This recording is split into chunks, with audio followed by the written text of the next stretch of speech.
For those who are listening on the podcast, I guess we can start it off by hello and welcome to the Physical Therapy Owners Club podcast. I am Nathan Shields and got good buddy, partner, coach in the Physical Therapy Owners Club, Adam Robin, with me today. Good to have you, man. Yes, sir. All right. We're going to talk about marketing.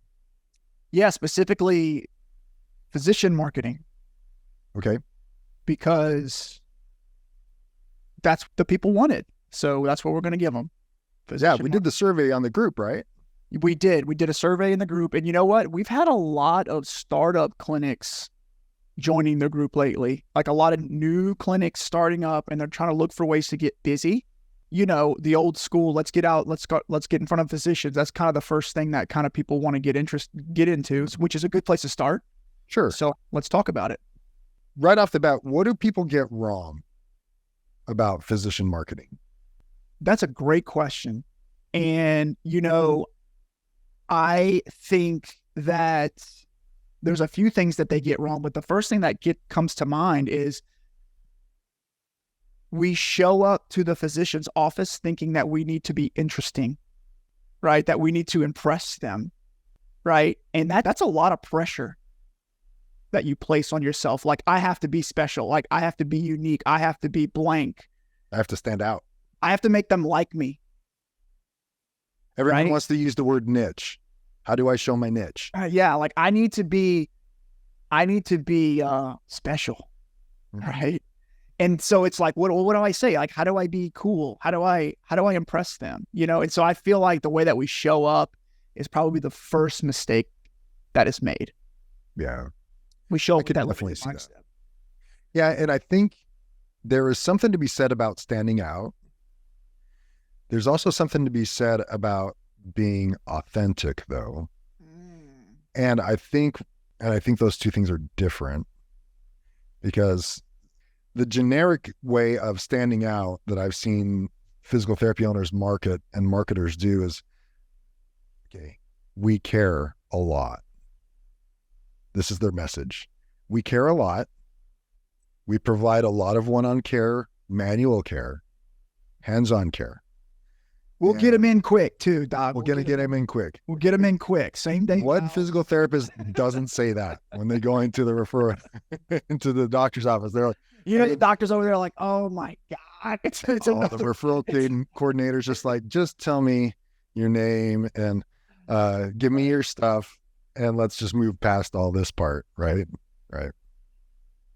So I think in the desire to show off, like you're talking about, and really stand out, they end up just doing the same old. Yeah. And you know, if you think about it, think about what the physician or the referral coordinator, the person that's on the other side of that conversation, what are they feeling? They're like, oh God, this guy's going to try to pitch me. I'm okay. Here it comes, guys. Here's the elevator pitch, right? Like, it's just kind of a weird thing, you know? So I know you and I are taking a sales master class, and we've learned a lot about that, right? Mm-hmm. But the way that we show up is important, right? And so how awesome would it be if you showed up to that office and said, hey guys, look, today's meeting is all about you. Right? And hey, my name's Adam. I'm a physical therapist. I'm right down the road, and I do physical therapy, and I'm looking to make an impact. But the reason why I'm here today is because I'd love to learn more about you and what you do here, and I'd love to serve you. Right? I'm interested in you. Tell me about you guys. Tell me about you. Right. Yeah. I always found that interesting, an interesting tack, because I'd hear about it in conferences, and they'd say, tell me about your most difficult patients that you're dealing with. Right? Tell me about your ideal patient. An ideal patient that I could refer to you. What kind of patients do you love to see? So I know how I can refer to you. Asking those kind of questions about what they are seeing and what they want and they need would probably be completely different than what they hear most of the time. Totally different. And the moment that they sense desperation or urgency from you, you're gone. You've just tipped over into the inauthentic land, and they tune out. They don't want to hear it, right? So the first thing that I would recommend from especially new practice owners who, I mean, this is a scary thing. You're kind of putting you're putting yourself out there. Like, you don't know what's going to happen. This guy might be a jerk. He might tell you to kick rocks. Like, who knows? But I would really encourage you to do a little mindset work before you enter into that meeting with that physician, and just say, hey, I'm detached from the outcome. No matter what happens as a result of this meeting, I'm just going to show up powerful as a leader, looking to serve whoever gets in front of me. And if they refer me patients, super. And if they don't, that's okay too, because I'm going to serve them anyway. Right? Yeah. Showing up like that will unlock a whole lot of opportunity for you. Will like really like decompress the room, and people will open up and they will engage with you in an authentic way. And a lot of collaboration and possibilities will be discovered if you set the tone early. Yeah. I'm the type of person, I think you're different than I am. Well, I know you're different than I am, but in this regard, I hated walking into those doctor's offices. I knew it was what I had to do, but I hated doing it. I would sit in my car and just listen to music and get myself pumped up until I finally had to walk in, right? And I'd walk in and I knew they didn't want to see me and I didn't want to be there. And there's the gatekeeper, of course, whose job it is to say, no, they're not available, but the only thing that helped me is to have a mindset of I'm developing a relationship. I'm not here to, get a referral today. I'm here to build a long-term relationship, because I think one of the mistakes that's made in marketing to physicians is that I'm going to do this action and it's going to net me this number of referrals. Right. And with my relationship with physicians, it was more of, I have a relationship with them. And I had a relationship with physicians that would never refer to me, but I'd still go and see them. I mean, I'd say, you don't send me patients, right? Well, yeah, we like this place or whatever. Like, okay, well, you could at least throw me a bone once in a while. When you get to that point, I think you have a solid relationship, right? Or you have their cell numbers and you can text them at any time. And when you're looking for that, then it becomes less of sales and more of building on the relationships. It's easier to build on the relationship and not dependent upon the number of referrals that come across your clinic. For me, that was also more fulfilling. Like, I could talk to them on a first name basis. I could go golfing with them. And it wasn't necessarily, I love golfing, but it wasn't necessarily, it was partially marketing, but it was also because I have a relationship with them and I like them, right? And I think when the goal is to net a certain number of referrals from them, that comes across pretty obviously as you're dealing with them. Don't you think? I think absolutely. I love what you said there, because you just did it. Like, hey, Dr. Shields, by the way, I am not here to get referrals from you. I'm here because I would love to develop a relationship with you. And I'm really interested in learning a little bit more about your practice. Tell me, what type of patients have you been seeing lately? Right? I mean, what an awesome way to separate yourself. Right. What an awesome way to separate yourself. Or even to show up. It's not uncommon to see this, but even to show up with the patient to their follow-up visits. The only time I would do that is if I was really concerned about this patient's condition and diagnosis and wanted to hear firsthand from the doctor what they're thinking, right? But it's also an opportunity to get in and say, I care enough to come, but I also want to get a relationship with you. Mm-hmm. Yeah, I mean, when you're talking about what do they care about? Mm-hmm. They care about their patients. Right? So maybe you could talk about your patients. Talk about their patients.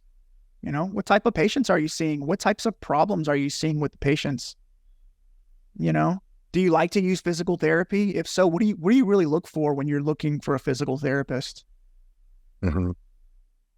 You know, The interestingly, and you've been, of course, you have the clinics going right now, but towards the end, the last few years of our ownership, and okay, this was 5, 6, 7 years ago, it very often became, when we asked them about physical therapy, they said, you know what, there's a ton of you out there. We just give the patients a list of providers and tell them to find which one is in network for them. great point right there. Are you seeing some of that as you're marketing right now? Yeah. So, yes, absolutely. And here's the thing. Each office that you go to, you might go to a surgeon, you might go to a neurologist, you might go to a podiatrist, or whatever type of patient, some primary care physicians. Each office is going to manage referrals in a different way. Right. Right? They might have a list. They might have one person that handles all the referrals. In this office, the doctor handles all the referrals, right? But part of what you would like to do is understand what is their process like? And who is the person making the decision? Bingo. Right? And what are they looking for when they make that decision? Right. Right. So, hey, Dr. Shields, I'm curious. Do you guys use physical therapy? Yeah, we do. What type of patients do you see? We see a lot of back pain patients. Curious. Whenever you guys are looking for a physical therapist, how do you do that? Like, what's your decision-making process? Mm-hmm. We actually send it to Mrs. Smith, the referral coordinator, and she puts them on a list and goes out like that. Oh, fantastic. Would you mind if I spoke with Mrs. Smith and learned a little bit more about that? Right. Mm-hmm. And what you might want to see, it might be important for you to know that Mrs. Smith is really looking for where you're located, what insurances that you take, what your NPI number is, right? She has some information that's important to her. So it's important for you to make sure that she has that information. That was always one of my first questions going into it, going into any office was, I just want to talk to whoever makes the physical therapy decisions in here. Right. That's your point person. Because if the doctor doesn't make those decisions, then you don't want to take his time, honestly. Developing a relationship in the long term is, a good idea and should be top of your list, but you really want to connect with the person that makes the decisions. Because no matter how good your relationship is with the doctor, if you don't have a relationship with a referral coordinator that's dishing out the referrals, it might not make a difference, right? Right. Yeah. So getting to know him or her that is the point person is vital, right? And develop a relationship with them. And then, okay, what do I need to do to perform as a solid vendor for your patient services? Yeah. Listen, I'm not here. Like I'm not here to take all the patients. I would just love to be considered. Like, what are you really looking for? What would be valuable for you, and how can I provide that for you when you're making your decision? Yeah, it's a great question. Yeah, exactly. What are you looking for? What do you want to see? What do your doctors want to see? What do your doctors not want to see? Like, what are the guidelines that determine whether or not you send someone to one physical therapist over another? Do you blackball certain physical therapists for certain reasons that I need to know about? When do we cross the line? When are we aligned? Just getting to know all that stuff. And by the way, how many kids do you have? What do you like to do? What are your hobbies? That's right. Are you from the area? But you do want to, and maybe these are conversations that you have over time, right? It's not all because you have to be respectful of their time. Of course. Knowing that they're typically a super busy clinic. And I think that leads to the other idea is that I think the people who have a mistaken idea about physician related marketing are the ones that might say, well, I do it when my numbers are low, right? Instead of it being a calendared routine. Right? This should be a regular ongoing thing. Because I think when your numbers are low, then you're going to be in that desperation mode a little bit more, right? But you're also, you're going to start riding the roller coaster. And you know the roller coaster. Numbers are down, so you go market. And so you market, and numbers come up, and you stop marketing because you don't have time anymore. And then numbers start coming down again because you didn't market. And so you go out and market it, and that's the roller coaster, right? Whereas if you have some consistency, you can just plan on some consistent, even growth. Yeah. Yes. And, we have a 1-year onboarding process for all new referrals, all new referring providers. You have an onboarding process for your referrals. For the referring providers, right? No way. How interesting. Yeah. So it's a series of contact points, emails, follow-ups, lunches, and it's a year-long process. Oh, that's cool. And so the thing about physician marketing is it's only one of the 4 buckets, right? But it is an important bucket. So it's not the most important thing. It's not the only thing you should do with marketing, but it's not something that should be ignored. And the beautiful thing about physicians is they have access to a lot of patients, so you can get busy very quickly if you understand how to build these relationships. However, it's also a very volatile relationship because physicians move, or their friend who's a physical therapist opens up across the street. And so, or they retire, right? So those things can switch on and off very quickly. That's why it's important for you to continue to nurture and maintain and continue to build relationships. Or perhaps there's a new referral coordinator in the building, right? Right. And you would want to, the only way you would know that is if you're in that office continuing to nurture that relationship. Because if you don't know it, somebody else is going to figure it out, and then now they're going to be the favorite, right? So continuing to be in front of them is part of the process. Yeah, one of the mindsets that I always had, and I got this from someone else, so this isn't unique to me, but they said, my goal is to be the plan B for a bunch of physicians. Totally. Okay. Because inevitably plan A is going to do something wrong or misstep maybe. But if I'm plan B for everybody, then eventually I'm going to become plan A for a few, right? Mm. But if I'm plan A for, the biggest concern that you could have is when you have 1 or 2 providers that are your sole referral sources. Big mistake. Yeah. Too many eggs in a basket, the whole thing, right? You can't do that. Not only are your referrals dependent upon a singular source, but only a singular source in a singular bucket. And we do need to talk about what the buckets are so people know what we're talking about. But that's just put too much weight into one thing. So spreading yourself out across multiple physicians, being their plan B, also kind of took the pressure off of me as a marketer at the time. It's like, I don't need to be your best buddy, and I don't need to be your primary physical therapist. Just make me an option. Like when the roulette wheel spins, make sure it lands on me once out of 5 Turn down, then it'll hit. Right? Just do that for me once in a while. At least I'm good enough there. And then once in a while, eventually I become, a plan A, and I'll get 3 or 4 out of those 5 instead of 1. There. Yeah, I would much rather have 50 different physicians sending me 1 referral a month than 1 physician sending me 50 referrals a month. Totally. Right. So I had a PTA one time who worked with me for a little while, and he had a sales background, and this is the way he explained it to me, and it stuck with me forever.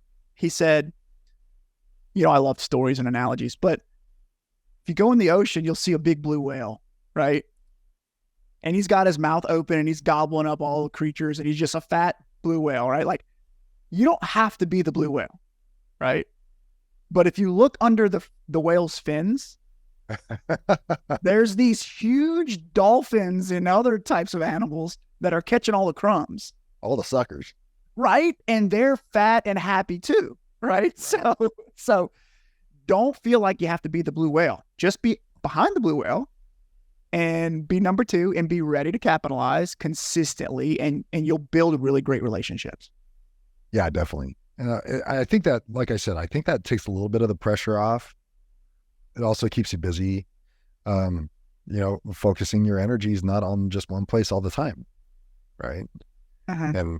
And I think that also helps with your connection to the community as you spread yourself out like that. Whereas putting your focus on just one area, one physician group, one physician particularly, limits your access to working with the community, unless you're in a really, really small town, right? Right. But talk to us, for those, we've alluded to the buckets. Talk to us a little bit about what those buckets are. So there's 4 buckets of marketing. And there's probably a ton more, but I like simple stuff, right? Yeah. Four buckets. Bucket number 1, current patients. So we can leverage our relationships with our current patients to generate referrals. Bucket number 2, past patients. We have a past patient list that we can leverage to generate referrals. Number 3 is physicians, right? People who refer directly to our practice. And then number 4 is going to be the community, or people in the community, particularly who have access to the patients that you want to treat. And community also would entail the digital marketing space. Correct. Digital marketing, Facebook, leveraging the community as a whole, as compared to just like a physician. Right. Yeah. And I like to look at the different buckets also as a grade of what is the easiest and least expensive to the hardest and most expensive. Mm-hmm. So the easiest and least expensive way to get referrals, current patients. That's right. Number one, make sure they're completing their plan of care, full plan of care, not dropping out early. Number 2, asking them for friends and family, especially from those who are seeing positive results. It's, you ask for references, honestly, of who else do they know that's in pain, and ask them for a referral, right? Past patients, they either can be reactivated, so having reactivation campaigns, or asking them for referrals, right? So if you're on the phone trying to reactivate them, ask the same question: who else do you know that's in pain that could use our help, right? And those are the cheapest options, right? You don't have to spend a lot of time and money to get referrals that way. Yeah, just need a little. And these are people that already know, like, and trust you. That's right. That's right. Then you spend a little bit more time and money to get the physician referrals. That's right. Right. Yeah, it's going to take time, but in the beginning, that's all you have is time, right? That's all you have is time and a little gas in your truck. You drive around and go see the physicians, right? Get you some business cards, get you some, maybe a simple flyer. It doesn't need to be like this huge, overwhelming thing. They don't care about it, right? Just something with your name on it that's got your contact information on it, and develop relationships. Now, I would like to hit on a fact, because you mentioned eventually, if you do this enough, you're going to get a referral. Right. Right. If you meet a few physicians, they're going to send you a referral. Of course. Now you have the opportunity to provide the best experience for this patient that you ever provided. Like, this is like, especially if it's the first time somebody sent you a referral, it's like, hey, everybody, gold star this person on the calendar. Like, I'm going to make sure that this person is so unbelievably happy, because by the end of it, what I'm going to ask them to do is go back to that physician and tell that physician how amazing I am and how amazing my place is. Right. Mm. So, hey, patient, when do you follow up with Dr. Shields? Oh, on, July 13th. Fantastic. So my goal is for you to have such an amazing experience that when you go back, you tell him how amazing this experience is. Would you be willing to do that for me? Right? So you're leveraging the patient in a way that gets a positive testimonial right in front of the patient, right in front of the physician. And I probably shared this with you back in the day when we were coaching, but one of our go-to things all the time, we made sure our providers and our PTA, our providers and our techs did this on a regular basis, and we learned it from our coaches in the past, was the success forms. So even if it was, say, 2 or 3 visits into a treatment program, and, the patients will come in and say, man, I can do blank now, which I couldn't do before.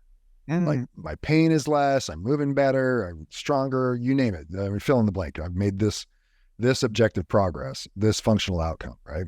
Maybe it's not the end goal, but we're making progress. And so it was our protocol to say, great, do you mind writing that down on a letter to your patient? We're going to fax it to your doctor. And it just needs to be 1 or 2 sentences. And we had this templated piece of paper ready to go at any given time on clipboards. And we'd bring it over to the physician or to the patient as they're waiting for therapy or sitting on heat or whatever they were doing, and just say, Dr. blank, and they'd fill it in. I just wanted to let you know, my shoulder's moving a lot better. I can reach it overhead now where I couldn't do before. Thank you for the referral to Rise Rehab, and then sign their names. And we would have 3 to 4 of those faxed out to the physicians every day. And the feedback that we got on it was really good, because the front office people would tell us the doctors love seeing those because, number one, they don't have to sign anything. It's a quick read. And number 2, it gives them an update on how the patient's doing.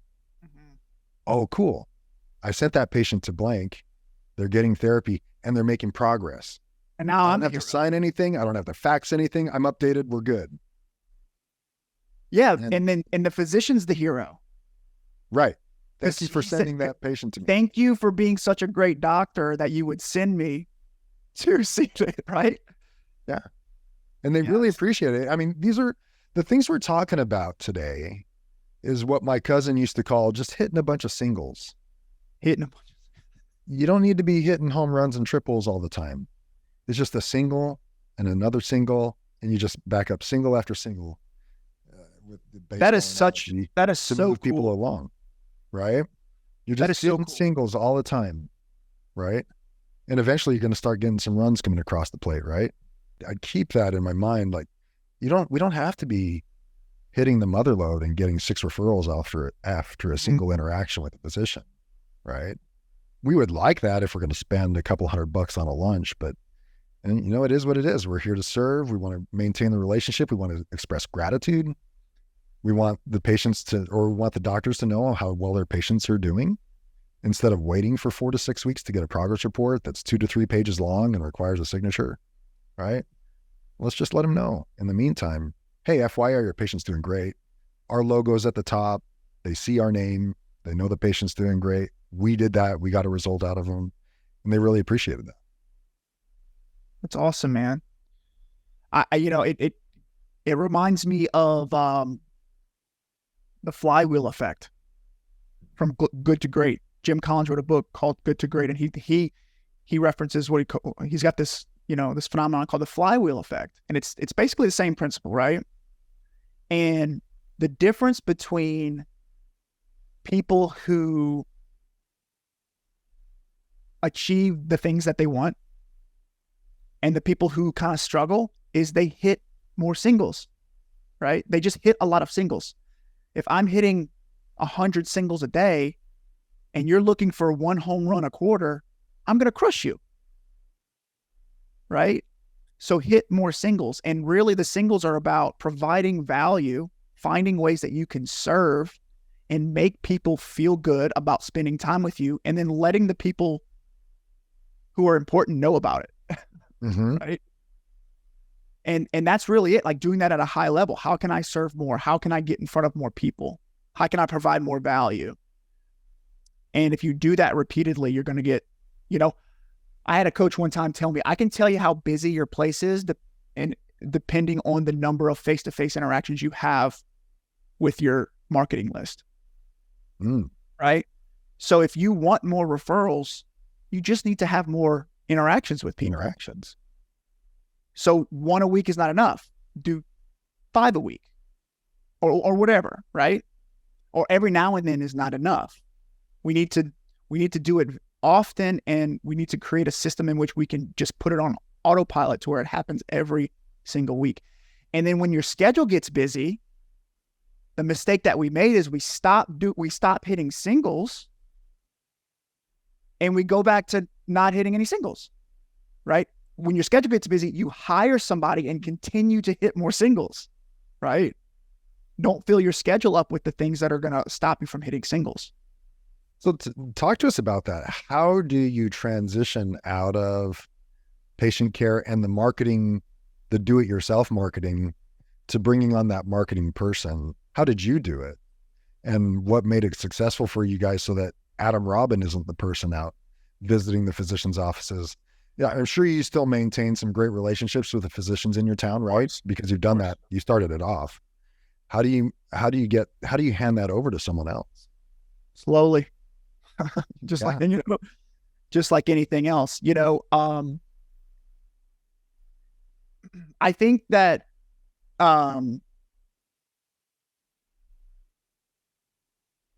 when you get to a place probably around 3 to 4 employees, you're starting to develop a little bit of a team, right? Right. And now marketing is no longer the only thing that's important. When you're getting started, like if you've got a practice and you've got less than like 20 visits on the books, I want you to spend 100% of your time marketing, or 95% of your time needs to be marketing. 5% of your time needs to be treating patients, and you don't need another system or another gimmick or just get out and build relationships nonstop, but eventually you're going to develop a team, and marketing is no longer going to be the only thing that's important to you. You're actually have to like develop systems and policy and train people, right? At that point, when you start feeling that pull or demand from other areas of your business, then it's time to start considering, do I want to spend my time marketing and then hire somebody to do all the operation stuff? Or do I want to go into the operations side and hire somebody to do all the marketing stuff, right? You've got marketing or operations. You got to pick one, because you can't do both. So I ultimately decided to hire somebody to do the marketing for me, even though I loved marketing. But we didn't have a marketing problem. We had an operations problem.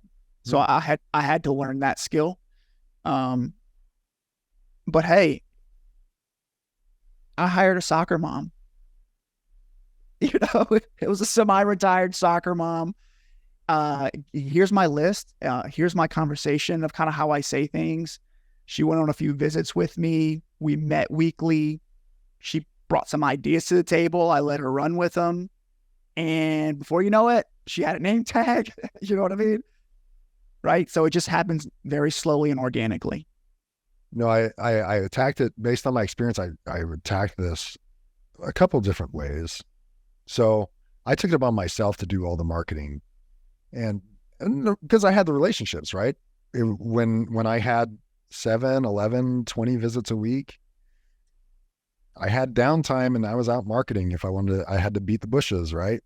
And so I would go out and do the marketing, and I had those relationships for a long time, and I dreaded it. I hated it, but I had some positive relationships because I got it done, and I met some physicians and their referral coordinators, and we had positive relationships. And then I had a PTA with me, Stacy, who was with me a long time. And I don't know how the conversation came up, but I was like, I hate doing this. Would you ever want to do this? And she's like, I would love to go see the doctors. I'm like, are you kidding me? There's actually people out there that love to do this. And she's like, yeah. I'm like, why don't I have you doing this? Why am I doing this? And she's like, I'd love to do it. She came out with ideas and goodies and swag and all kinds of stuff to go marketing. She had great relationships with all the, and like she shadowed me. I introduced her to different places. She built relationships that I didn't have. Totally positive, right? And like you, I'd meet with her weekly, where she's going, what her plan is the next week. And she wasn't full time. She would treat 75% of the time, 80% of the time. But just so that I wasn't doing the marketing, number one, which is where I would lose energy. And number two, she would do it consistently. And because I dreaded it, I didn't go out consistently. So she did it consistently and she loved it. Feed her the energy, support those kind of team members, right? And what they love to do. So she would go out and do it and did a great job. The other experience I had was starting up here in Alaska, working with my wife. She didn't mind helping with the marketing. And what she did, and this is going a different direction, and this is for people who are particularly starting off and maybe don't have those relationships with physicians, she was the face of the clinic that went out and met all the doctors, or met the referral coordinators and the doctors. And I established it like that. I said, when you get in front of the doctors, and that's when I want you to set up a meeting with me and the doctors. And you can imagine how that would make me look like kind of special. Yeah. Right? My people are talking to your people to set up an appointment between the two big deals, right? And so I'm kind of a big deal. yeah, I am kind of a big deal. So I would show up at the lunch, like she would get everything set up and Nathan's going to be here in a few minutes. And I'd show up and then the doctor would walk in and we'd meet, and talk and get to know each other. Totally different experiences. And neither one is better than the other, right? The benefit of that person being the face of the clinic initially, as you're starting up, I could see the benefit of it being different from the first experience. And that was, as I grew bigger, the doctors knew less and less about the clinic and the other providers that were there. So when they would make a referral to the clinic, they would say, I want you to go see Nathan. They didn't even know the name of my clinic. I just want you to go see Nathan. Here's the referral pad. And so when patients called, they say, hey, I'm supposed to be working with Nathan. They get disappointed because they're like, well, Nathan doesn't treat patients anymore. Right. And so that would kind of put them off. And they're like, well, why would I come here if I'm not seeing Nathan? Right. That would be an issue. Whereas now when my wife goes there, we've developed a relationship such that it's not about my personal relationship with the physicians at that point and getting the referral to Nathan. It's to Rise Diagnostics. Yeah. But there are two different ways to go there. If you hired someone right off the bat, they could be the face of your clinic. You know, you want to approve what they're doing and saying and maybe go with them a few times. Of course, I could trust my wife. She'd been around enough, so I didn't really have to do a lot of that. But there are opportunities to work with marketing people and different aspects like that. Mm-hmm. Yes. And I think, building a team, if you will, or a position, if you read the book Traction by Gino Wickman, they tell you a lot about how to build out a role in a company. And it really doesn't change, whether it's marketing, front office, physical therapist, it really doesn't change, right? So once you learn that skill, then it doesn't matter what role you're building out, but essentially what you want to do is just kind of get clear on what are the singles that we want to hit. And that might be, number of visits completed, or it might be number of lunches that we complete, or the number of letters that we fax to the physician, right? Mm-hmm. That's a single, right? Okay, let's list out our singles, have like 4 to 5 different categories of singles, and then measure them every week, right? And just let them know, like, this is what I'm measuring, and this is what's important. And I would like for you to focus on this and report this to me every week. Mm-hmm. And then set up a weekly meeting. And if you do those things, I mean, you're gonna give somebody the autonomy and the clarity of what's important and the free reins to just go and get it. They're gonna be a lot more effective than you are kind of scrambling between running a practice and training a new therapist and hiring and all those things. Right. It goes kind of back to the quote, that which gets recorded improves. That's right. That which gets recorded and reported improves exponentially. Correct. Right. So if they have something to report on a regular basis, a key performance indicator, a KPI, right? KPI. As they report, now like you said, you're hitting a bunch of singles. We're being consistent enough that we're starting to push the flywheel, right? And as people are hiring marketing team members, I've had the question a few times, and maybe you thought about it initially, but gotten past it by this point. But you're like, well, how often do I go? And what do I talk about if I'm going so often? Right. Sure. And for me, it was like, well, how many holidays are there in a year? Right. You could easily go 6 times a year if you just went off the main holidays. And if you want to get creative, you can pick some weird International Dog Day and make that one of your marketing holidays as well, right? You can pick some of this stuff. So if you include some of the weird international days, now you're talking easily 10 to 12 visits a year if you just picked one a month, right? Mm-hmm. And that's outside of anything else that you might be doing related to sharing patient information, doing a lunch, sending newsletters if you want to do that, or sharing information about what we're doing at the clinic, new programs, that kind of stuff. I mean, that in and of itself could be pretty solid as a start to a marketing program for doctor interactions, right? Yeah. People in offices will respond to different channels of communication in different ways, right? So some offices might be like, listen, just email me. If you email me, that's going to be the best way to get in front of me, right? Some offices might be like, I need you to pick up the phone and call me, right? So like, utilize all the channels because you want to make sure that you're in the channel in which they prefer. So not everybody really likes you to come face to face all the time, right? But you can fax them, you can call them, you can send them a letter, right? You can ask the patient to report for you, right? There's other ways in which you can communicate with them. Mm-hmm. So use them all. And and the other thing about how often should I go, just ask them. Like I have this rule, always book a meeting from a meeting. So before you leave, say, hey, listen, I would love to follow up with you, but I don't want to be too pushy. When's the best time for me to come back? Come back in 3 weeks. Write it down. I'll be back in 3 weeks. I'd love to follow up on this. See you in 3 weeks. You know what I mean? Like, then it's not weird. Mm-hmm. But if you kind of just show up randomly, then there's that awkward weirdness of like, oh, what's going on here? You know what I mean? Yeah. In those meetings, we would talk about, okay, who are you going to meet with this week? I mean, just come at me with a plan, right? So the meeting shouldn't be necessarily the development of that plan. And maybe you can share with us what your marketing meetings look like. But it's not in the meeting where you develop the routine, right? The marketing person, if they've done some homework and they've done a little bit of work prior to that meeting, should be coming at you with, this is who I met last week.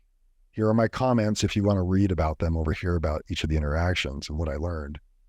This is my plan for next week and my approach for each one of them. Perfect. And what my plans are for this week, maybe looking into next week. And okay, here are some ideas that I have to look forward to in the future that I want to talk about, maybe get your input on, brainstorm, ask for some help, ask questions, get your approval and move forward so I can work on those projects. Does that sound similar to the kind of meetings that you have? It sounds perfect. Sounds perfect, right? Basically just, reporting on what was done, reviewing the scorecard of how many singles we hit, and celebrating the wins, addressing any challenges that we might have, and then reviewing the follow-up plan and the focus for the upcoming week. And that's it. Yeah, and you'll probably do that. You do that same question cascade for each bucket. For each bucket, sure. Right. Yeah. Yeah. So you address each of the buckets in your leadership or in your marketing meeting, right? Well, we do a little different. The way that it's kind of evolved, right? So we have our marketing coordinator who kind of oversees the entire marketing department. we have a digital marketing assistant who does all the digital stuff. Now, our marketing coordinator is responsible for our community and our physician marketing. Okay. Right. Our clinical directors are responsible for our current patients and past patients. Oh, okay. Right. So that's a meeting. We really talk about during that meeting is physicians and community. And there's a separate meeting between the marketing coordinator and the clinical directors where they talk specifically about current patients and past patients related to that clinic. Interesting. Right. And is it the group of them, or is it the clinic director one-on-one with the marketing director? Right now we're doing it as a group. That's a good idea. They have to come in, they have to identify their big three. How many word of mouth referrals did they generate last month? XYZ. Same thing. What's the home runs that we hit, or what's the singles that we hit, and what's our plan? What's our focus for the month? And I think we have to be really clear here that we're talking about goals that you have for the interactions with physicians' offices, but you can't forget that the main goal is new patients, right? New patients. That's right. These are all sub-statistics to the main statistic, which is getting new patients in the door. Because if we're doing all this, if we're hitting all these singles and it's not generating new patients up at the very top, then we've got to change our batting approach. That's right. Maybe there are more foul balls than there are singles here. We're not converting, right? We're providing or maybe there's a hole at the front desk. You got to find out. And when a new patient calls, are they not converting them into a new patient? What's happening there? Why aren't they getting in? Yeah, so there's a number of other questions, but you have to make sure that as we're talking about all these things that we could be doing, you have to maintain that key stat at the very top and be tracking that on a week-to-week basis. Okay, are we moving in the right direction? And if we're having dips, why are we having the dips? And what do we need to change if we need to change anything? Or what do we need to keep doing if it's right? working? What gets measured improves. Right. And it's going to dip. Like, it's going to dip. But it's so much funner to solve those problems with a team than it is to just be. I think the problem that most people have is they have a dip and they don't know what to do about it, or they haven't developed a meeting rhythm and a communication rhythm to solve the problem, or they don't even realize that they're dipping and they're just too busy with patient care. Right. And it's like, man, if you would just get focused on this just for a little bit, like you could really make a big difference, How long are your meetings? 1 hour. Okay. Yeah. And for a smaller clinic, 30 minutes might work, right? Yeah. I mean, I would block off an hour. If I was the owner, because you might need a few minutes to kind of prep and a few minutes at the end to kind of close it. But it doesn't have to be a whole lot of time. It just needs to be intentional. Yeah. And I like what you say about you guys do it weekly, right? Because I think if you're not doing it routinely, regularly, same day, same time every week, it's not going to get done, number one. But number two, you might miss those negative trends too late, right? You don't want to have a negative trend of new patients and find out a month later that you had a serious dip and didn't catch it. Mm-hmm. I mean, you're going to feel that in your visit numbers, but you'd rather address it. The quicker you can address it, the more powerful you become. Yeah. I mean, I have found that it takes about 90 days to make any kind of meaningful impact on the referral generation. Right. So really, we want to be solving a problem and then anticipating what our next focus is going to be in 90 days, and then kind of like ramping down on one and then ramping up on the other, right? As opposed to just like, it's not like you start, stop, right? Because you might hire a new therapist and that therapist might say, you know what, I'm really great at neurology. I do LSVT and I can treat Parkinson's. Hey, we need to start ramping up a Parkinson's outreach. Like, okay, let's get a list of neurologists together, and we need to be doing that before they start, not when they start. Right. You know what I mean? Ideally around 90 days before they start, or, as soon as possible. Now you're looking at opening up a third clinic soon. Yeah. Right.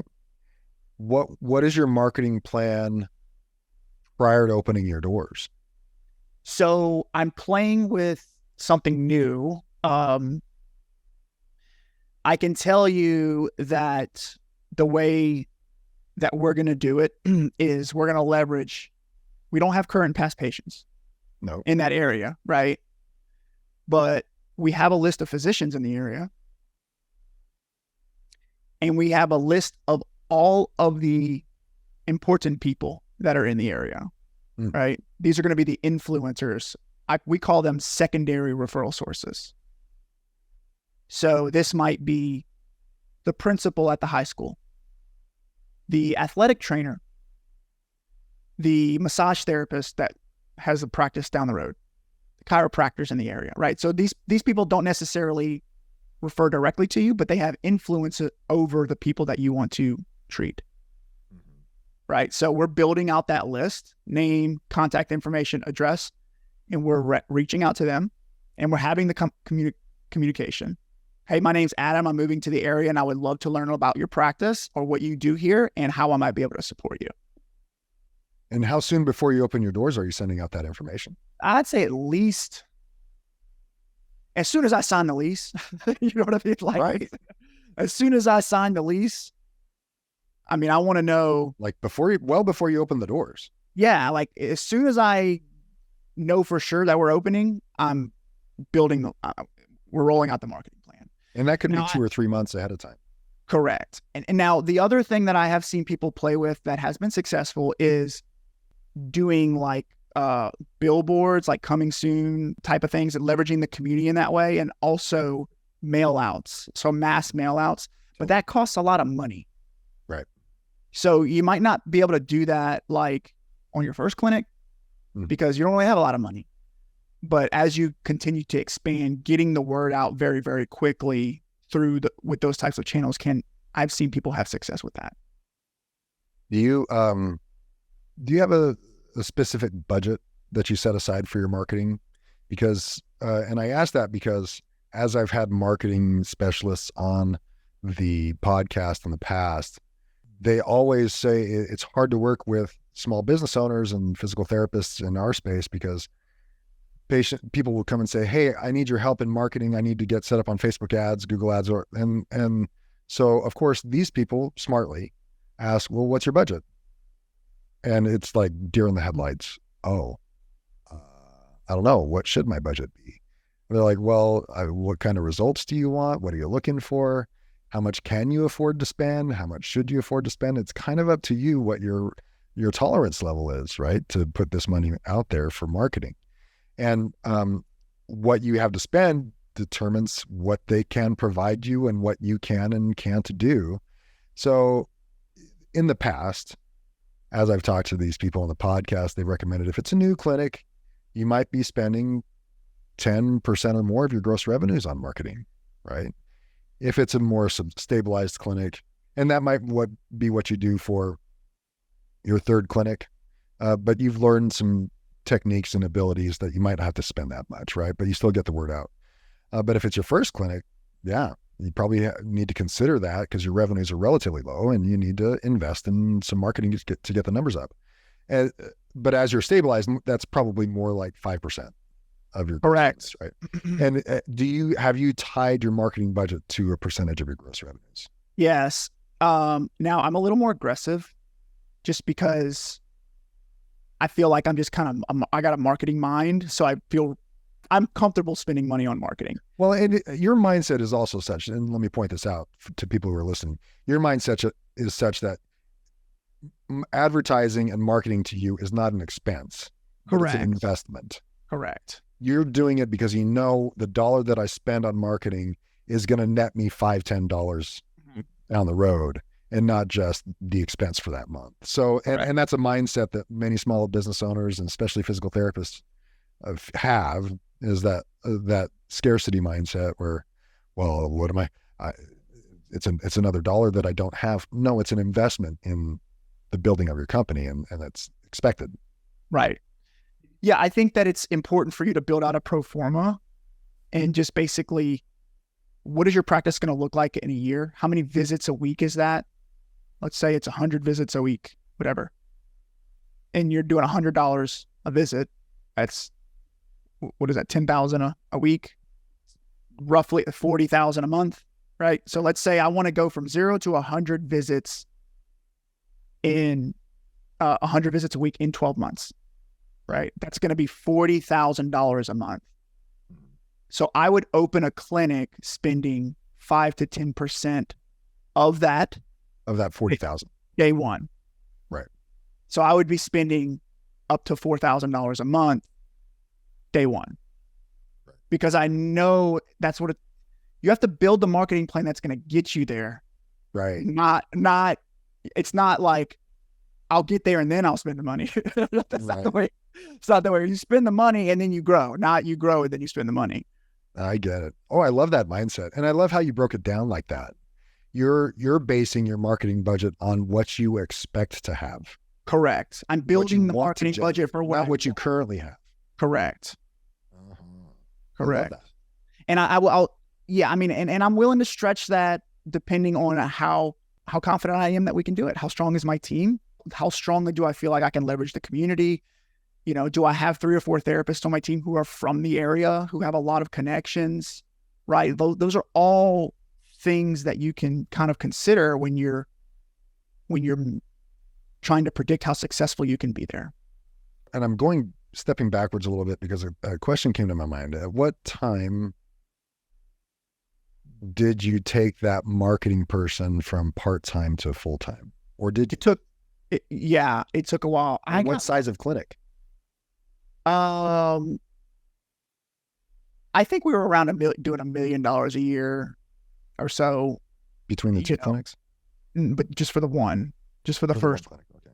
Yeah, and that's when I knew. And then I was kind of going into my second clinic, making preparations for that, and that's when I knew, okay, like I was going to need some help, full time, like benefits, paid time off, like the whole thing. Like I needed a team.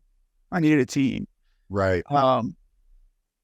Yeah. I mean, I don't know if that's right or wrong, but what I do is I take her salary and then I loop that in as a marketing expense. Okay. Yeah, sure. So it doesn't really mess up my books, right? So as long as I'm keeping my percentages where they need to be, then I know that I can do it. Right. And I would say we were about the same, and maybe that holds true across most places in the U.S. If I was a single clinic, maybe doing 150 to 200 visits a week, that's probably more part-time-ish. Yeah, 20 hours a week. Should be enough for a singular clinic. Now, when we got to 2 and especially 4, we definitely needed someone full-time, and they eventually brought another person on part-time when we got to the 4 clinics. That covered a lot of geographic space as well. So it was hard for her to actually get to all the clinics on a routine basis and visit them physically. Hopefully that gives people some guidelines as to where they are in their practice versus what they could do and maybe should do in terms of building out a marketing team. Right. It's also important, and I don't think we have time because we're coming up on an hour already, but you also leverage some VAs to help you with marketing, right? And is that only mostly in the digital marketing space, I'd assume, but are they helping with past patients maybe? And it's all digital. All digital. They do a lot of text messages, emails, social media. Oh, and they can do that all to past patients, right? Correct. Right. They can do that to past patients. But yeah, for sure. You know, there's more than one way to be successful here.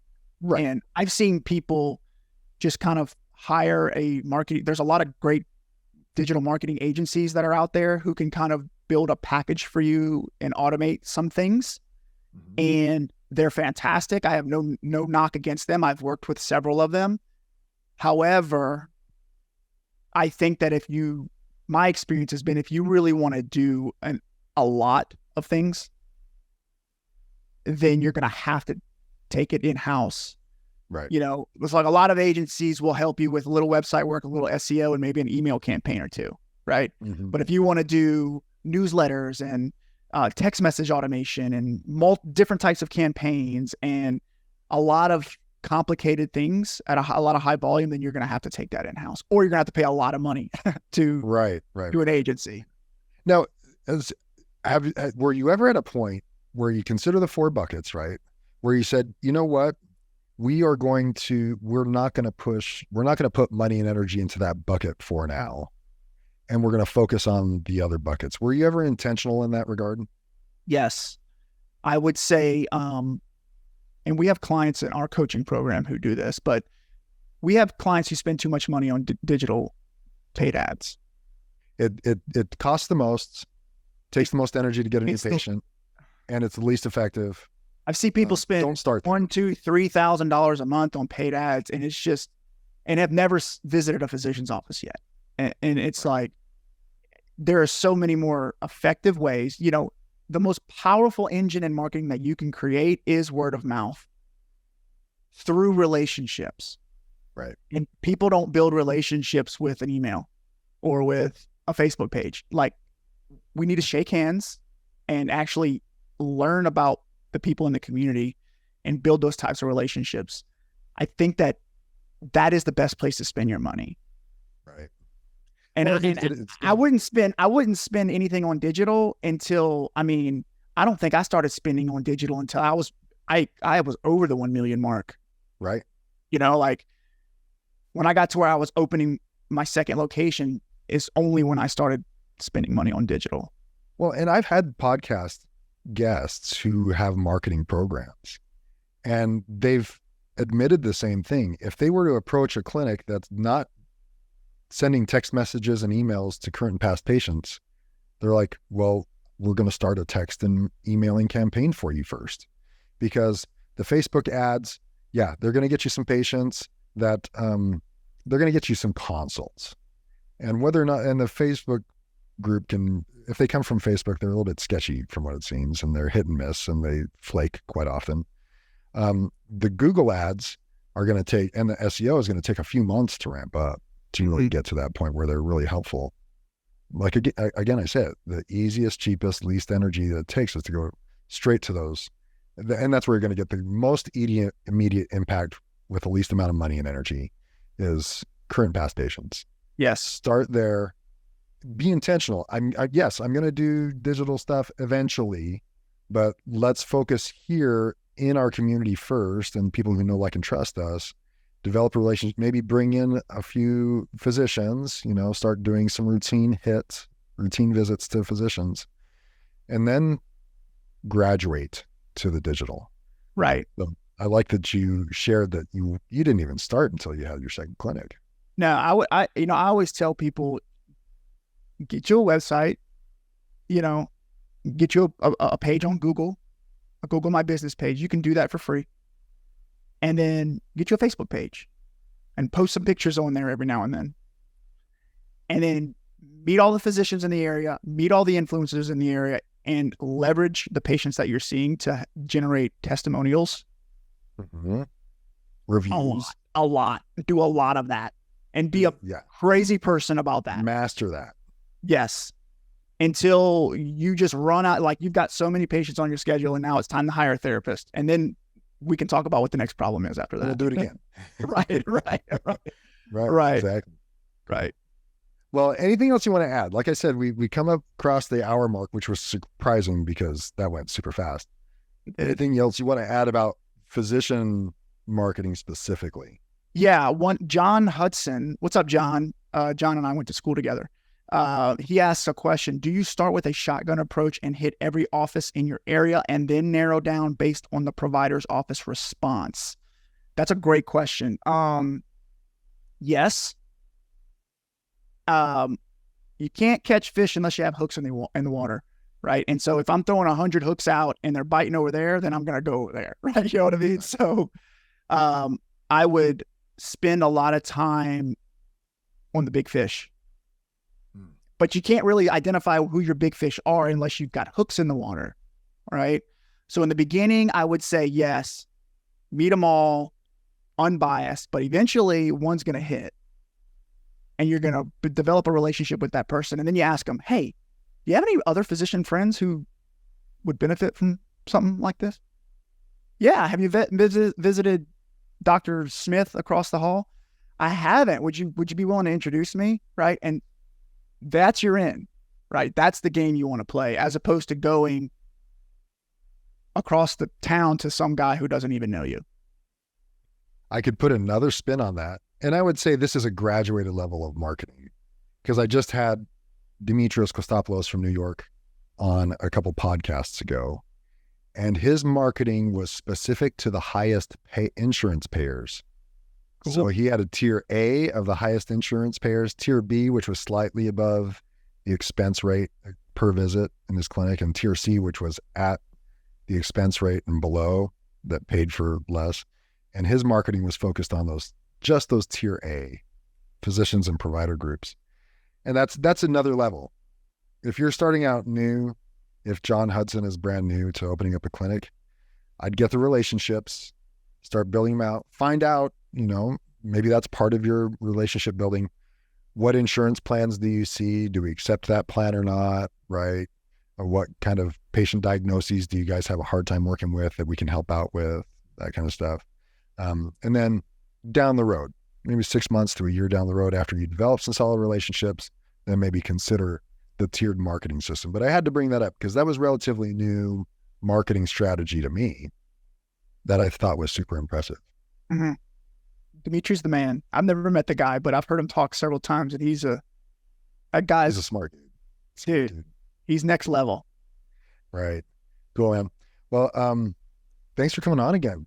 Yep, dude. It's always cool to start. We're gonna have another Facebook Live event next week, right? Yeah. Next week. I don't remember what we're talking about. I think we're talking about money. I like talking about money. Yeah. So if you want to make some money, tune in next week. And for those who are listening on the podcast, make sure you're joining the Physical Therapy Owners Club Facebook group. This is where we're doing the Facebook Live events. And we're planning on doing them at least twice a month, right? Yeah.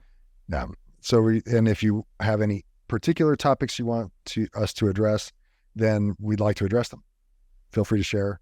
You can reach out to me, Nathan at PTO Club, Adam at PTO Club. Feel free to go to the website, ptoclub.com, and book a connection call with us so we can get to know about you and what you're working on in your clinics. We love those calls, talking business and helping physical therapy owners who make such a great difference in the industry and in their communities. Anything else you want to share before we sign off, Adam? No, sir. I really appreciate it, man. Looking forward to it next week. Thanks for sharing your experience, dude. That was great. Yes, sir. All right. Talk to you later.